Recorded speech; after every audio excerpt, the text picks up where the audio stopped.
নমস্কার। আজকে একটা নতুন টপিক নিয়ে এসেছি। এই টপিকের নাম হচ্ছে সিজনাল অ্যাফেক্টিভ ডিসঅর্ডার। ঠান্ডা তো খুবই পড়েছে।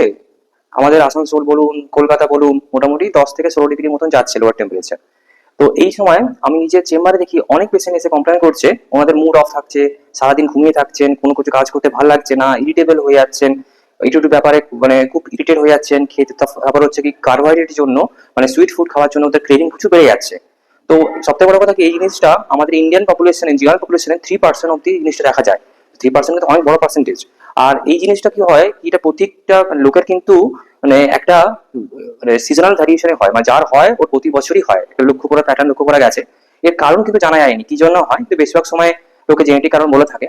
আর কিছু কিছু সাইন্টিফিক কারণও আছে। তার মধ্যে সব থেকে বেশি হচ্ছে কি, আমাদের তো সান এক্সপোজারটা কম হয় শীতকালে। তো ওই জন্য প্লাস সূর্য আলোটা কম বেরো, ওই জন্য মেলাটোনিন লেভেলটা কমে যায়। এইটাও একটা কারণ। কেউ কেউ লোক বলে থাকে ভিটামিন ডি শরীরে কমে যায়, ওইটাও একটা কারণ। কিন্তু বেসিক্যালি কারণটা অন্য। তো আমরা কি করতে পারি, মানে ঘরে আমরা নিজেরা কি করে ঠিক করতে পারি?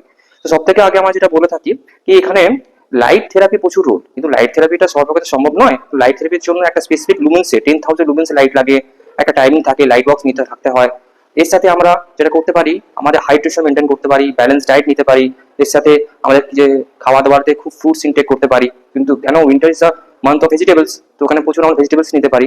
এর সাথে হচ্ছে যদি দেখছি কিছুই কাজ করছে না, তখন কোনো সাইকিয়াট্রিস্ট বা সাইকোলজিস্টকে দেখিয়ে আমরা mindfulness base therapy, cognitive behaviour therapy.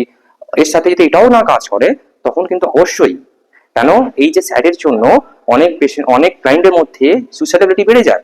আর বেসিক্যালি যারা অলরেডি ডিপ্রেশনে না বাইপোলারে ভুগছেন, ওদের মধ্যে কিন্তু এই যে উইন্টার টাইমটা ডাল হওয়ার জন্য প্রচুর সুইসাইডাবিলিটি বেড়ে যায়। ওরা প্রচুর ভয় পায়। তো ওরা নিজেদের অনেকজনই বলে থাকবেন, দেখবেন আমার প্রোডাক্টিভিটি উইন্টারে কমে যায়।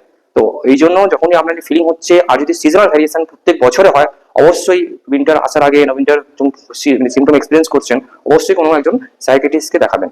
কেন, উইন্টার তো একটু মান্থ অফ এনজয়মেন্ট। যদি আপনি এনজয় না করতে পারেন, না না আমরা এনজয় মাথা হচ্ছে, তখন তো এটা খুবই কষ্টকর ব্যাপার না।